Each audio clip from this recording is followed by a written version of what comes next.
आगाह कयो के न्यू सईदाबाद वेझो अणॼातल शख़्स जो लाश हथायो आहे।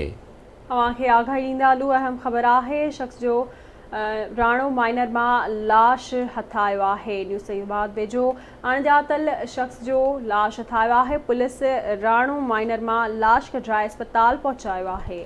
अपडेट कयूं पिया न्यू सईदाबाद मां अणॼातल शख़्स जो राणो माइनर मां लाश हथायो आहे। पुलिस राणो माइनर मां लाश कढाए अस्पताल पहुचायो आहे। अहम ख़बर अवां ताईं न्यू सईदाबाद मां पहुचायूं पिया। अणॼातल शख़्स जो राणो माइनर मां लाश हथायो आहे।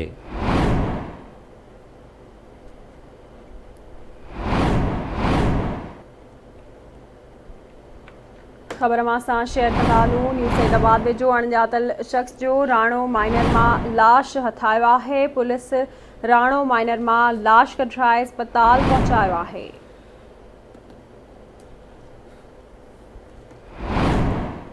अपडेट कयूं पिया न्यू सईदाबाद मां अणॼातल शख़्स जो लाश हथायो आहे।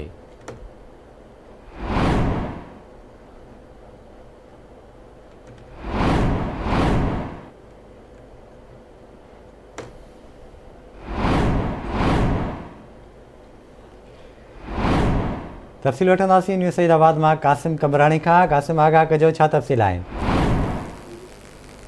जी न्यू सईदाबाद लॻे राणा माइनर में हेलो जी कासिम आगाह कजो छा तफ़सील आहिनि? जी जी हेलो कासिम आगाह कजो छा अपडेट्स आहिनि? न्यू सईदाबाद लॻे हालात वाह निकिरंदे राणो माइनर मां अॼु सुबुह पुलिस खे हिकु नामालूम शख़्स जो लाश हथायो आहे जंहिंखे पुलिस खणाए तहलका अस्पताल न्यू सईदाबाद में आंदो आहे। उन लाश जो केर बि वारस कोन थियो आहे। लाश जेको आहे चइनि ॾींहंनि जो पुराणो आहे। पुलिस मूजिबि त लाश जेके कोई क़िस्म जो धक वग़ैरह लॻल न आहे।